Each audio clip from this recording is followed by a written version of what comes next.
Welcome to the fourth lecture for the subject Material Testing and Evaluation. Last class में हमने जो बात करी थी वो बात करी थी कंपोजिशन ऑफ सीमेंट क्लिंकर. ठीक है, जिसमें बात की गई थी C2S, C3S and C3A, C4A5, C4AF, है ना. इन चार कंपाउंड्स की बात करी गई थी जो मिलकर क्या करते हैं, क्लिंकर फॉर्म करते हैं. अब हम थोड़ा आगे बढ़ेंगे. We will talk about hydration of cement. Hydration of cement. Okay, so what do you mean by hydration, है ना. तो इसका मतलब आप समझेंगे. पॉइंट में बात करते हैं. When water is added to cement,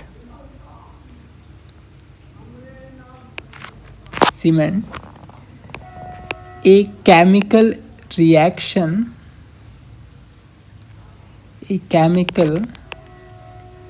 reaction okay, between water and cement takes place, and cement takes place.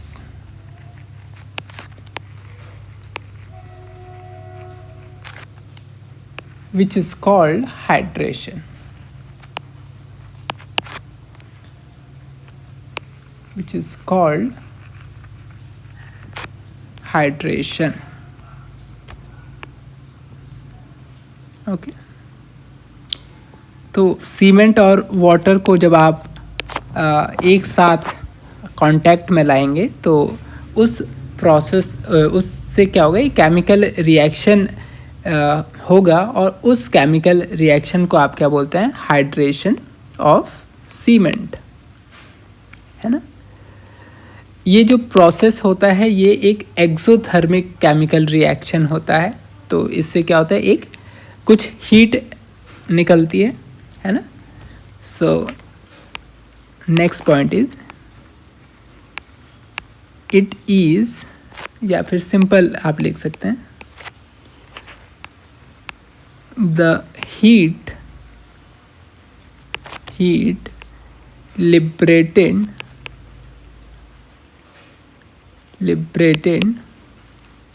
from this reaction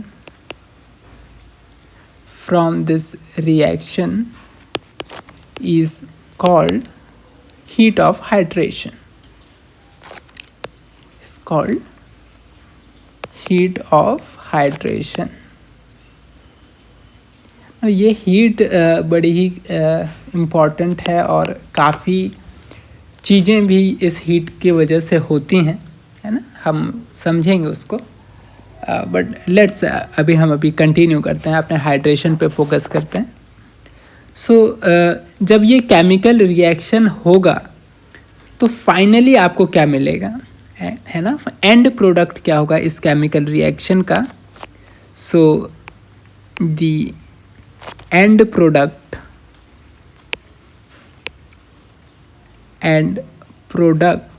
of hydration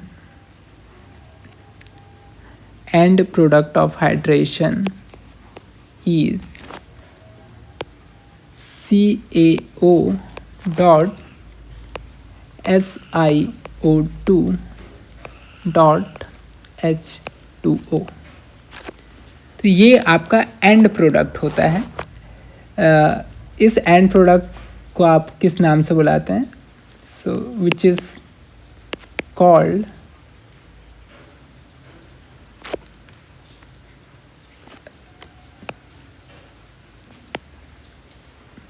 इसका जो नाम है दैट इज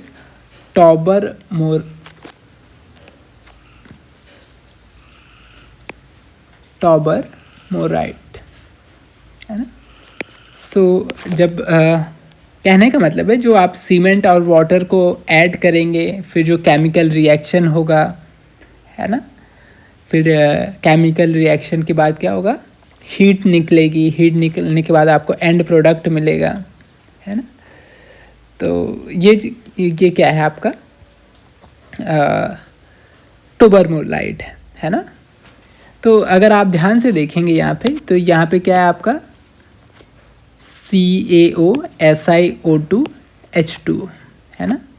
तो इसी पर्टिकुलर प्रोडक्ट को कई लोग कॉमन नेम से बोलते हैं कि भैया इसी को आप क्या बोलते हैं, CSH जेल भी बोला करता है ना, कॉमन नाम इन्होंने दे दिया है ना। So this is also C for CaO, S for SiO2, H for H2। तो इस तरीके से ये इसे कॉमनली दूसरा नाम भी से भी बुलाते हैं, है ना। Then what are important about this CSH gel, तो यही जो CSH जेल है यही रिस्पॉन्सिबल होता है किसके लिए, आपके बाइंडिंग प्रॉपर्टीज़ के लिए, है ना। बाइंड करता है ना, cement is a binding material, पहला हमने पहले लेक्चर में ही देखा था। सो CSH gel gives binding property,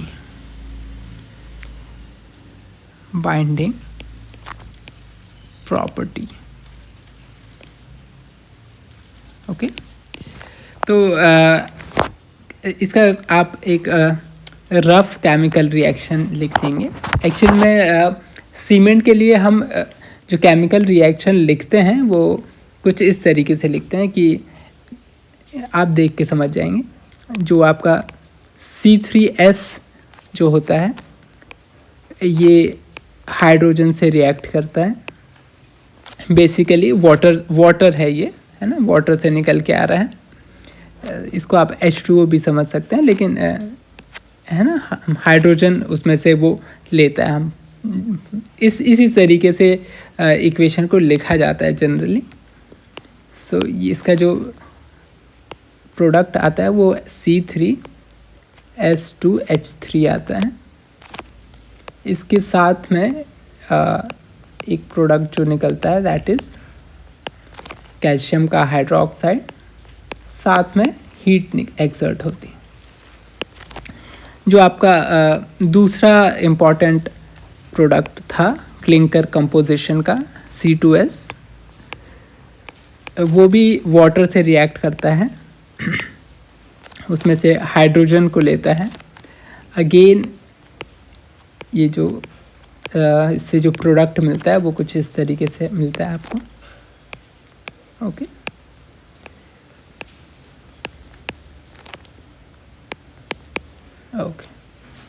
इस तरीके से आपके जो सीमेंट क्लिंकर में क्या होता है, C3S होता है, C2S होता है, ये सीमेंट में होता है। आपने वाटर ऐड किया, है ना, तो दोनों से क्या आपको जो प्रोडक्ट मिला वो ये है। साथ में आपको क्या मिलता है, कैल्शियम हाइड्रोक्साइड भी मिलता है और साथ में हीट भी मिलता है। असल में जो ये जो है ये क्या आपका CSH जेल है ना। उसको पूरे उस तरीके से नहीं लिखा जाता है क्योंकि हमें बहुत उसकी केमिस्ट्री में बहुत नहीं जानना है, फॉर सिंपल अंडरस्टैंडिंग, है ना। तो इस तरीके से आपके ये जो केमिकल रिएक्शन होते हैं ये वाटर से होते हैं ना। ये यहाँ पे आप लिख लेंगे, ये क्या है, बेसिकली फ्रॉम वाटर। आप चाहे तो वहाँ पे H2O भी लिख सकते हैं, ज़्यादा फर्क नहीं पड़ेगा, ओके। नाउ अगर आप इसी चीज़ को थोड़ा ऑब्जर्व करें, है ना, एंड और आप कंपेयर करें, किसको, इन दोनों को कंपेयर करें, है ना। तो इसमें अगर आप देखें कि इससे जो प्रोडक्ट आ रहा है वो क्या आ रहा है, एक सी एस एच जेल आ रहा है, एक सी एस एच जेल यहाँ आ रहा है, एक सी एस एच जेल ऊपर आ रहा है।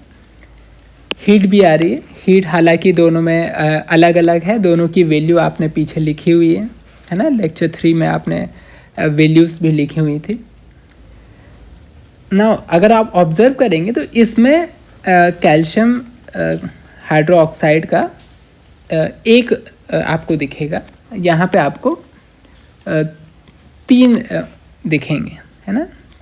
3 कैल्शियम हाइड्रोक्साइड आते हुए दिखेंगे, है ना। तो ये जो कैल्शियम हाइड्रोक्साइड है ये बहुत इम्पॉर्टेंट होता है ना। ये काफ़ी प्रॉब्लम्स क्रिएट करता है। Let's write it in the point, okay.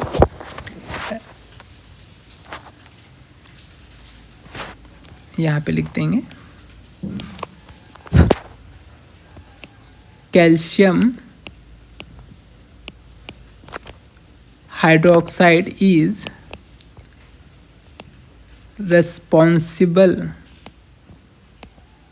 responsible for chemical attack.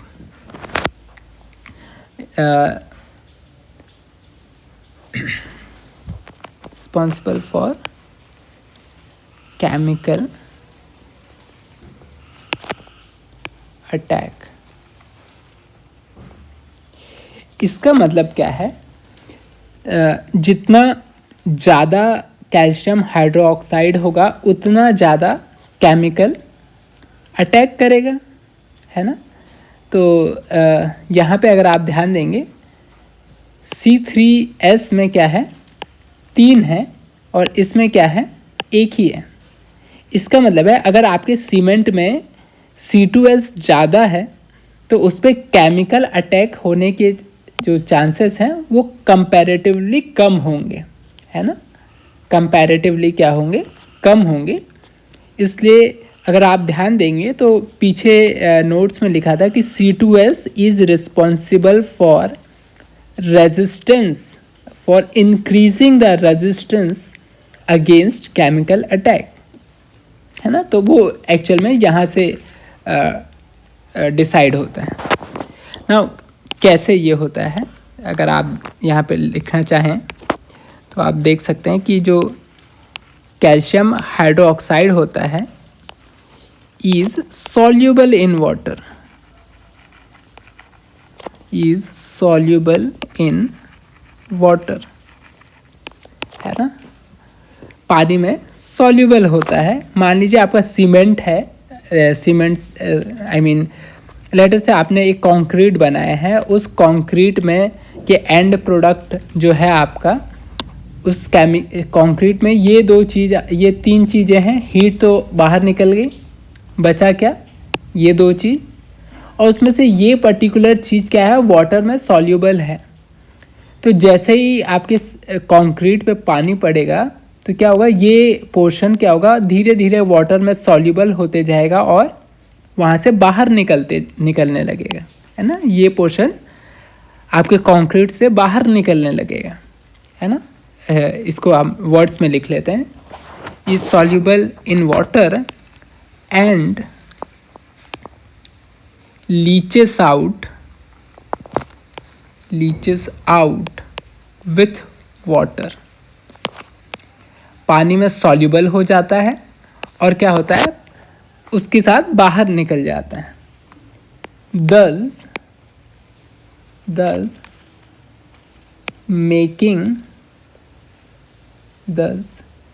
making concrete porous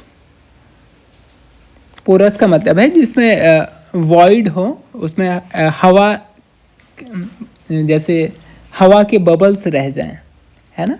तो आपका कंक्रीट सॉलिड हो गया, बाद में उस पर पानी गया, पानी में से कुछ क्या हो गया, कैल्शियम हाइड्रोक्साइड जो है आपका, है ना, ये बाहर निकल गया। तो आपके जब वहाँ से बाहर निकलेगा तो क्या होगा, स्पेस खाली हो जाएगा, तो वहाँ पे क्या होगा, वॉइड बन जाएगा, या आपका जो कंक्रीट है वो पोरस हो जाएगा, है ना। इसलिए जितना कम कैल्शियम हाइड्रोक्साइड होगा आपका जो कंक्रीट है उतना स्ट्रांग होगा, है ना। तो ये उतना इस तरीके से आप समझ सकते हैं, है ना। नाउ अगर आप प्रैक्टिकली देखें तो आप किसी भी चीज़ को गायब नहीं कर सकते, है ना। किसी भी चीज़ को प्रैक्टिकली गायब नहीं कर सकते, उसके परसेंटेज को आप कम ज़्यादा कर सकते हैं, है ना। तो आइडियली क्या होना चाहिए था, कैल्शियम हाइड्रोक्साइड को होना ही नहीं चाहिए था, क्योंकि होगा तो वो पोरोसिटी लेके आ रहा है आपके कंक्रीट में, तो आइडियली तो होना नहीं चाहिए था। But we can not control it, but surely we can reduce it, है ना। यहाँ पे एक और इम्पॉर्टेंट पॉइंट है जो आपको पता होना चाहिए, है ना। ये आपका जो कैल्शियम हाइड्रोक्साइड है ये एक और प्रॉब्लम क्रिएट करता है, इसे कहते हैं also helps in sulphate attack. अब सल्फेट अटैक क्या होता है, ये बहुत ख़तरनाक चीज़ है ना। So rather I will highlight this, okay. तो ये आप याद रखेंगे, सल्फेट अटैक बहुत ख़तरनाक होता है आपकी किसी भी स्ट्रक्चर के लिए, है ना। क्या होता है सल्फेट अटैक, यहाँ पे लिख लेते हैं।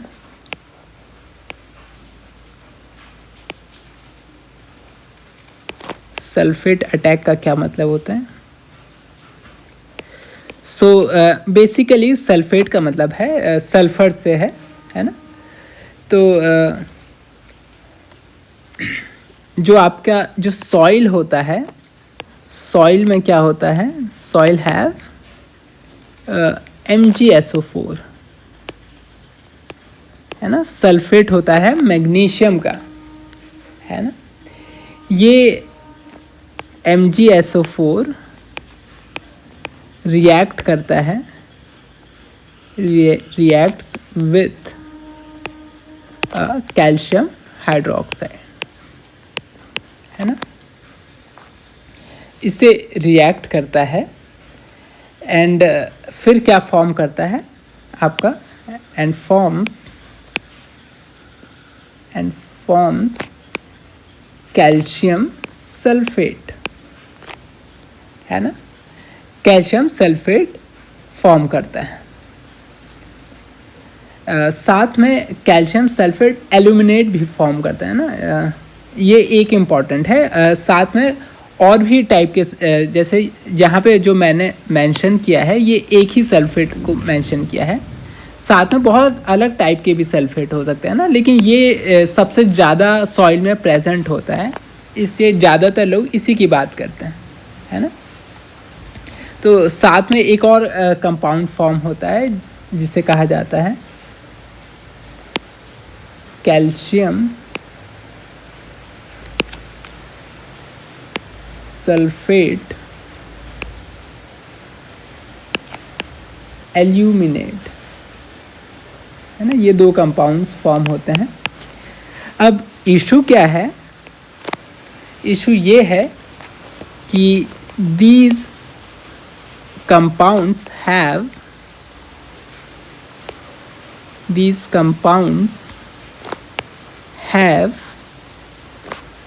227% have more volume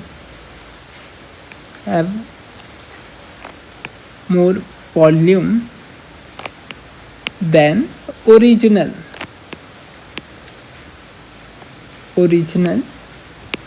वॉल्यूम, है ना। तो अब इसकी वॉल्यूम को ये सडनली बढ़ा देता है ना। आप इस तरीके से इमेजिन करिए, लेटर से ये एक कंक्रीट का स्ट्रक्चर है या कंक्रीट का एक ब्लॉक है ना। ये क्या है, एक कंक्रीट का ब्लॉक है। क्या हुआ, ये सॉइल के साथ कांटेक्ट में आया, है ना। सॉइल में क्या था, ये आपका सल्फेट था, है ना। इसके अंदर क्या था, सॉइल के अंदर क्या था, सल्फेट था। और सल्फेट से केमिकल रिएक्शन हुआ और इस कंक्रीट के अंदर क्या आ गए, ये दो कंपाउंड्स आ गए, है ना। इसमें से ये जो पोर्शन था, इसके अंदर जो ये वाला पोर्शन था वो गायब होके क्या हो गया, ये दो कंपाउंड आ गए। तो सडनली क्या होगा, सडनली इससे क्या होगा कि मान लीजिए कैल्शियम सल्फेट इतना था, अचानक से उसकी वॉल्यूम बढ़ के इतनी हो गई, तो what will happen, it will, मान लेते हैं इस तरीके से वॉल्यूम बढ़ी तो क्या होगा कि आप देखोगे तो यहाँ से ऐसा एक क्रैक आने लगेगा, है ना। सडनली वॉल्यूम बढ़ जाएगा, तो ये क्या होगा, आपके स्ट्रक्चर को में क्रैक लेके आ जाएगा, उसे फेल कर देगा, है ना। So this is a problem of sulphate attack, है ना। यहाँ पे मैं लिख देता हूँ, यहाँ पे क्या होगा, क्रैक्स आ जाएंगे। हालांकि इस इक्वेशन का कोई मीनिंग नहीं है, ये मैंने आपको बस समझाने के लिए बताया है ना, कि कंक्रीट में क्या हो जाता है, क्रैक आ जाता है ना। So that is why sulphate attack बहुत ही ख़तरनाक होता है हमारे लिए, है ना। हम सल्फेट अटैक का अभी तक कोई अच्छा कहा जाए, कोई अच्छा सॉल्यूशन अभी तक लेके नहीं आ पाए, है ना, कि कैसे इस सल्फेट अटैक से अपने स्ट्रक्चर को बचाया जाए, है ना। ये जो सल्फेट अटैक है ये बहुत कॉमन है। हालांकि किसी भी सॉइल जिसमें सल्फेट हो, ये सल्फेट अटैक होना बहुत ही आम बात है। लेकिन अगर ये जो आपकी सॉइल है वो सलाइन है ना, या फिर ओशन के आसपास है, तब ये सल्फेट अटैक काफ़ी ज़्यादा बढ़ जाता है। और ऐसे जगह पे सल्फेट अटैक बहुत इजीली आप ऑब्जर्व कर सकते हैं, है ना। So this is the sulphate attack. Now if you see what else you can talk about hydration, है ना। तो let's talk about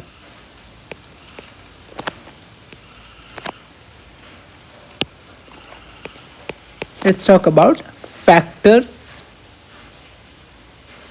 affecting hydration। कौन कौन से फैक्टर हैं जो हाइड्रेशन पे इफ़ेक्ट डालते हैं। So first factor, basically hydration क्या है, केमिकल रिएक्शन ही है। तो first thing that should come in your mind is temperature, है ना। टेम्परेचर जितना ज़्यादा, केमिकल रिएक्शन उतना ज़्यादा। तो एक फैक्टर क्या हो सकता है, केमिकल हो सकता है ना। जितना ज़्यादा टेम्परेचर उतना ज़्यादा hydration. So that can be one point. और क्या हो सकता है आपका, फाइननेस ऑफ सीमेंट। सीमेंट के पार्टिकल कितने ज़्यादा छोटे हैं, है ना। तो जितने फाइननेस ज़्यादा होगी, हाइड्रेशन उतना ज़्यादा होगा। फाइननेस का मतलब क्या है, कितने पार्टिकल छोटे होंगे उतना हाइड्रेशन ज़्यादा होगा। ऐसा क्यों, क्योंकि जितने पार्टिकल छोटे होंगे उनका सरफेस एरिया उतना ज़्यादा होगा, है ना। तो सरफेस एरिया ज़्यादा होगा तो केमिकल रिएक्शन को ईजिली केमिकल रिएक्शन हो पाएगा। इसलिए क्या होगा, आपका केमिकल रिएक्शन भी क्या होगा, ज़्यादा होगा। दैट मीन्स हाइड्रेशन ज़्यादा होगा। ओके, देन और भी बहुत सारे फैक्टर हो सकते हैं, है ना। अगर आप इसी को अगर आप देखना चाहो कि एक्चुअल में जो हाइड्रेशन है और किन किन चीज़ों से होता है, तो ये बेसिकली क्लिंकर के प्रोपोर्शन पे भी होता है ना। Proportion of clinker. क्लिंकर का मतलब क्या है आपका, जो C2S है, C3S है, C3A है, C4AF है, ये इसे आप क्लिंकर कहते हैं। तो अगर आप इसको देखें तो इसमें दो चीज़ की आप बात कर सकते हैं। एक क्या बात कर सकते हैं कि रेट ऑफ हाइड्रेशन। अगर आप हाइड्रेशन के रेट को देखें तो ये जो आपका होता है C4AF, इसमें हाइड्रेशन सबसे फास्ट होता है। देन C3A, उसके बाद C3S एंड देन C2S, है ना। तो इनका इफ़ेक्ट ये है। अगर आप इसको ध्यान से देखोगे तो पहले दो जो कंपाउंड हैं ये क्या है, आपके सेटिंग कॉज करते हैं, है ना, सेट करते हैं, शेप देने में काम आते हैं। कहने का मतलब है आप वाटर और सीमेंट को ऐड करोगे तो क्या होगा, वो धीरे धीरे क्या करेंगे, जुड़ेंगे और सीमेंट एक शेप लेना स्टार्ट करेगा। तो ये जो दो कंपाउंड हैं ये उस शेप के लिए रिस्पॉन्सिबल होते हैं, इसलिए ऑब्वियसली इनका रेट ऑफ हाइड्रेशन ज़्यादा होगा। पीछे के दो जो कंपाउंड हैं ये उस शेप को स्ट्रेंथ देते हैं। कहने का मतलब है जब आपने कभी देखा होगा कंक्रीट में जब आप वाटर मिलाते हैं तो कुछ दिन तक छोड़ते हैं उसको, तो जब उसकी शेप आ जाती है तो इसका मतलब है इतने पोर्शन, इतने कंपाउंड्स ने अपना काम कर दिया है। बाकी दो कंपाउंड क्या करते हैं, उसको स्ट्रॉन्ग बनाते हैं, है ना। तो उसके लिए आप बार बार पानी डालते रहते हैं ताकि क्या होता रहे, हाइड्रेशन होता रहे। ऐसा ना हो कि जो हमारा कंक्रीट है वहाँ पे वाटर ही ना आए। अगर वहाँ पे वाटर अवेलेबल नहीं होगा तो ये प्रोडक्ट कभी फॉर्म ही नहीं होगा, या सही अमाउंट में फॉर्म नहीं होगा, या कंप्लीटली फॉर्म नहीं होगा, है ना। तो हम चाहते हैं कि हमारा CSH के जो कंपाउंड हैं वो फॉर्म हो, हमारा टोबरमोराइड फॉर्म हो। इसलिए हम कंटिन्यूसली क्या करते हैं, वाटर ऐड करते रहते हैं और हाइड्रेशन के इस प्रोसेस को हम क्या करते हैं, कंटिन्यू रखना चाहते हैं, है ना। तो हम लंबे ड्यूरेशन तक अपने स्ट्रक्चर पे क्या करते हैं, वहाँ पे वाटर डालते रहते हैं, जिसे आप क्योरिंग कहते हैं, है ना। आपने देखा होगा घर पे इस तरीके से। Now this is about the hydration. Now important question is कि एक्चुअल में आपको हाइड्रेशन जब करवाना है तो कितना वाटर आपको रिक्वायर्ड है ना, एक्चुअल में कितना वाटर रिक्वायर्ड होता है। So next topic is water requirement. Okay, water requirement of cement, ना, कि सीमेंट को कितना पानी चाहिए होता है ताकि हाइड्रेशन जो प्रोसेस है वो कंप्लीटली हो सके, है ना, कंप्लीट हो सके। तो कितना आपको वाटर चाहिए। तो अगर आप देखेंगे तो अबाउट 23% ये एवरेज है, अबाउट 23% आपको ज़रूरत होती है ना। देन चूँकि जो भी आप वाटर डालते हैं, इसको मैं थोड़ा मिटा देता हूँ, आप कंफ्यूज हो जाएंगे। 23% इज़ रिक्वायर्ड फॉर हाइड्रेशन, है ना। 23% आपको रिक्वायर्ड होता है।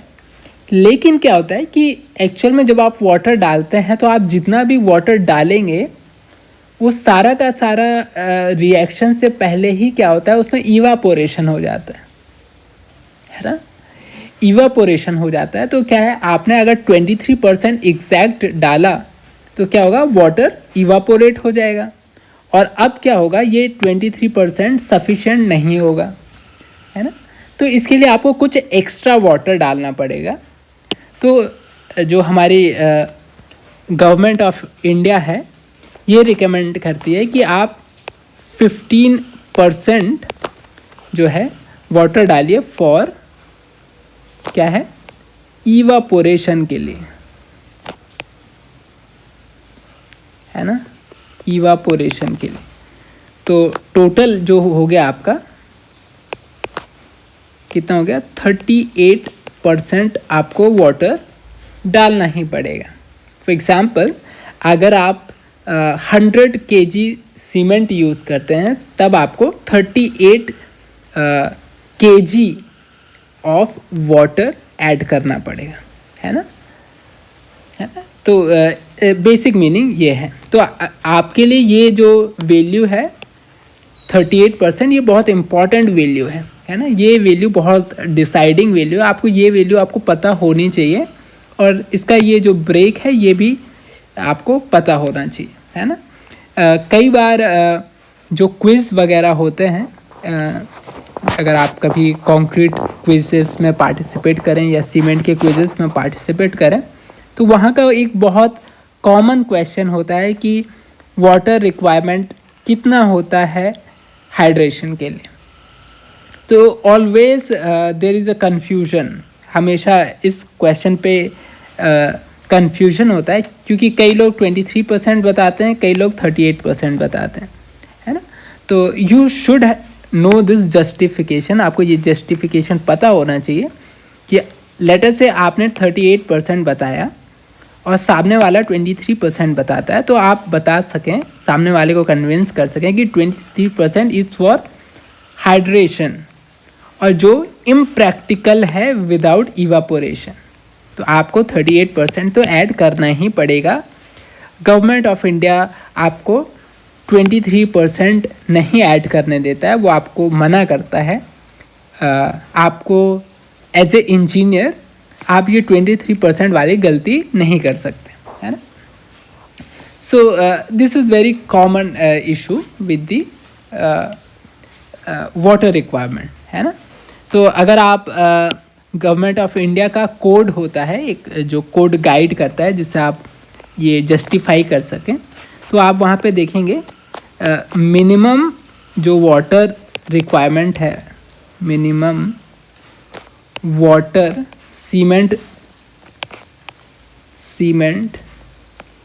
रेशियो अगर आप देखेंगे तो वो होता है 0.38, है ना। वो एक्चुअल में यहीं से लिया गया है ना। तो इंडिया में हर चीज़ के कोड होते हैं या गाइडलाइन होती हैं, उसे हम बोलते हैं इंडियन स्टैंडर्ड कोड, है ना।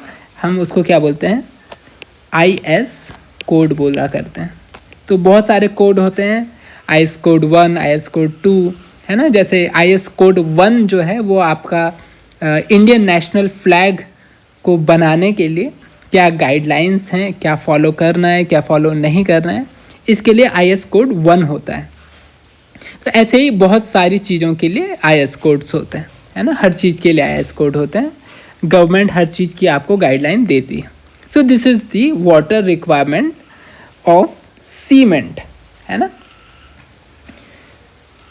सो थोड़ा आगे बढ़ते हैं। Let's talk about the testing of cement, है ना, कि आप सीमेंट को कौन कौन से आप सीमेंट पे टेस्ट कर सकते हैं।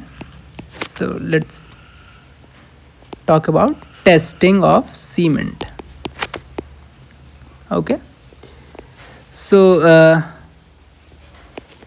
बेसिकली जो टेस्ट होते हैं ये दो तरीके के टेस्ट होते हैं। One is called lab test, okay, the other is called field test, okay.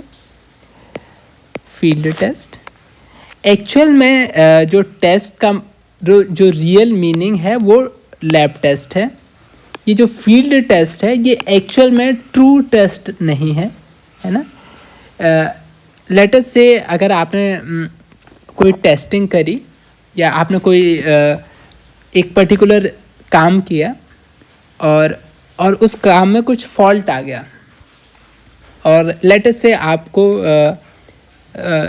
Law के सामने जाना पड़ा या कोर्ट में जाना पड़ा और आपसे सवाल पूछा गया कि क्या आपने मटेरियल पे टेस्ट किया था। आप बोलते हैं हाँ सर मैंने टेस्ट किया था, लेकिन मैंने फील्ड टेस्ट किया था, मैंने लैब टेस्ट नहीं किया था। तो इसका मतलब ये कंसीडर किया जाएगा कि आपने कोई भी टेस्ट नहीं किया है ना। फील्ड टेस्ट जो होते हैं वो सहूलियत के होते हैं, लेकिन हम इन पे बहुत ज़्यादा रिलाई नहीं कर सकते। जो ट्रू टेस्ट होते हैं वो बेसिकली लैब टेस्ट होते हैं, है ना। ये उतने रिलाई करने वाले टेस्ट नहीं होते हैं, लेकिन अगर आपको साइट पे काम करना है तो आपको बहुत सारी चीज़ें फील्ड पे ही आइडेंटिफाई करनी पड़ती हैं। आप फील्ड पे लैब तो लेके जा नहीं सकते, लैब तो कहीं और होगी और हर चीज़ के लिए आप लैब में नहीं जा सकते। So you must also understand कि what are the field test. But importance ये है कि ये बहुत रफ टेस्ट होते हैं। फील्ड टेस्ट में क्या आता है, जैसे कि आपका क्या हो गया कलर, है ना, कलर टेस्ट कि कलर क्या है आपके सीमेंट का। Okay, so what is the colour. Ideally जो सीमेंट का जो कलर होता है वो ग्रे होता है। ओके, आइडियली ग्रे होना चाहिए। इसमें थोड़ा सा इसमें ग्रीनिश भी होना चाहिए, है ना।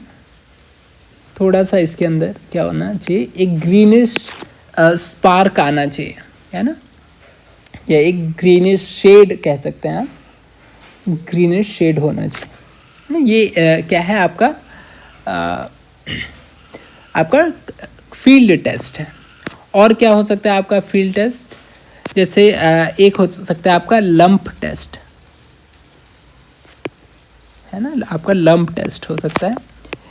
लंप टेस्ट का मतलब क्या है कि जब आप एक सीमेंट बैग लें, उसके अंदर आप चेक करें, है ना, थोड़ा सा सीमेंट को अगर बाहर निकालें तो उसमें कोई भी लंप नहीं होने चाहिए, है ना। लंप टेस्ट का मतलब है देयर शुड नॉट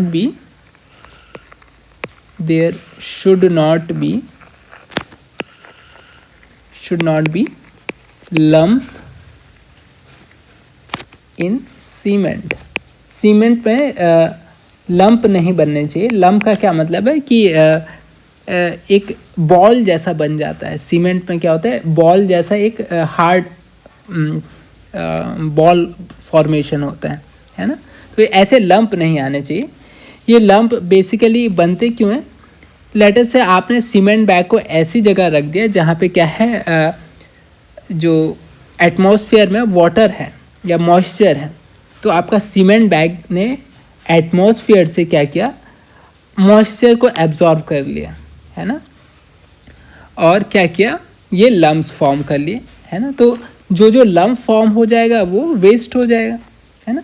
तो ये कहाँ से फॉर्म हो सकता है, फ्रॉम मॉइस्चर से के कारण ये बन सकते हैं, है ना। और भी बहुत रीज़न हो सकते हैं, बट बहुत कॉमन रीज़न है कि आपका एटमॉस्फेरिक मॉइस्चर। और क्या हो सकते हैं सर फील्ड टेस्ट पे, तो फिजिकल टेस्ट हो सकते हैं। आप देख के कुछ सीमेंट के बारे में बता दें, है ना। So this is called physical test. देख के या छू के या उसको स्मेल करके आप सीमेंट के बारे में क्या बता सकते हैं, है ना। इस तरीके का फिजिकल का ये मतलब है। तो यहाँ पे जो होते हैं ये यहाँ जो बताए गए हैं कि इसे आप एक फिज़िकल टेस्ट कंसीडर कर सकते हैं। तो अगर आप small amount of cement when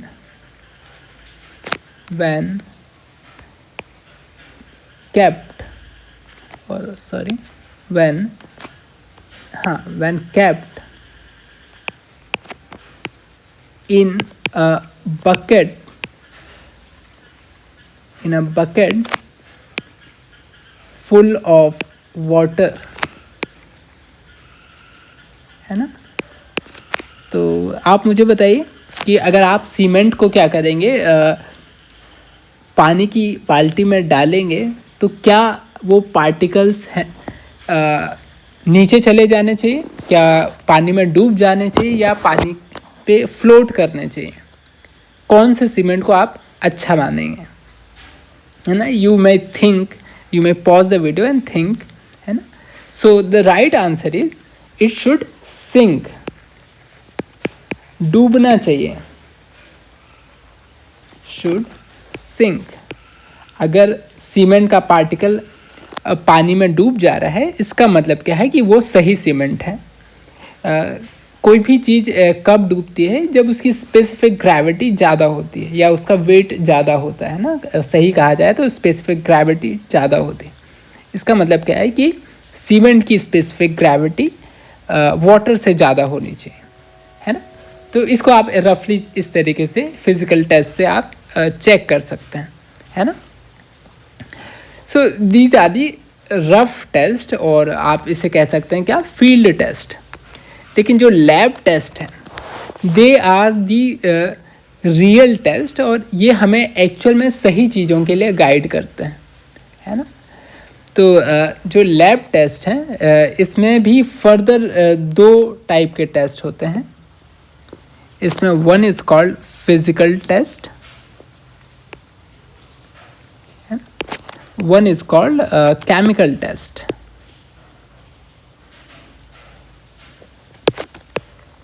Is called chemical test.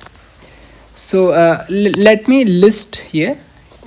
So first physical test है, that is called consistency test. Consistency test. Second test is called initial and final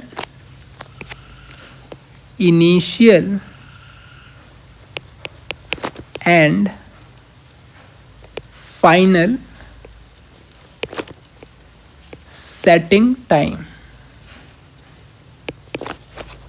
initial और final setting time आप calculate करते हैं। तीसरा जो physical test है वो आपका साउंडनेस टेस्ट हो सकता है, कि कितना रेजिस्टेंस है आपके सीमेंट में against change in volume. Then second can be strength, कितनी स्ट्रेंथ है, कितना स्ट्रेस ये झेल सकता है आपका सीमेंट। देन स्पेसिफिक ग्रेविटी आप कैलकुलेट कर सकते हैं, ओके, स्पेसिफिक ग्रेविटी कैलकुलेट कर सकते हैं। Then you can also check the fineness, कि फाइननेस कितनी होनी चाहिए या कितनी है आपके सीमेंट की।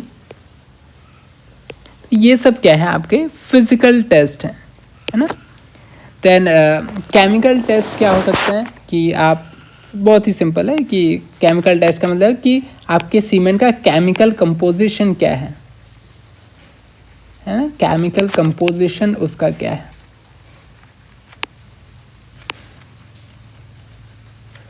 ओके, केमिकल कंपोजिशन का मतलब है कितना C3S है, कितना C2S है, कितना C3 है, उनका एग्जैक्ट परसेंटेज, है ना, या इसके अलावा और कोई केमिकल का प्रेजेंस उसमें है या नहीं है, ये सब केमिकल टेस्ट में आ जाता है। Then there is one more test, loss on ignition, है ना, इग्निशन। सो ये कुछ टेस्ट मैंने यहाँ पे मेंशन किए हैं, लेकिन एक्चुअल में बहुत सारे टेस्ट हो सकते हैं, है ना। मैंने कुछ मेजर टेस्ट यहाँ पे मेंशन किए हैं। So as a civil engineer आपको ये सब टेस्ट पता होने चाहिए, है ना।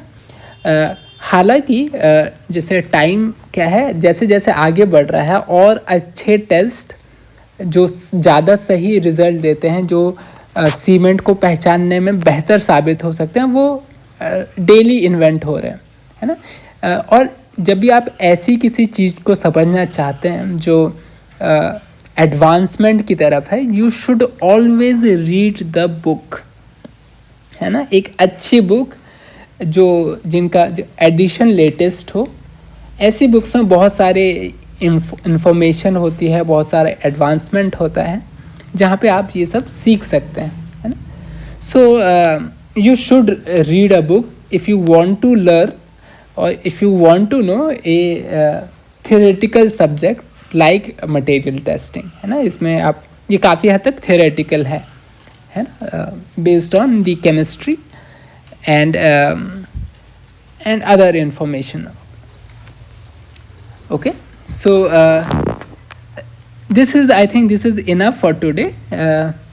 Next class में हम इन टेस्ट के बारे में बात करेंगे, है ना। So it is enough for today. So thank you very much. We'll meet in the next lecture.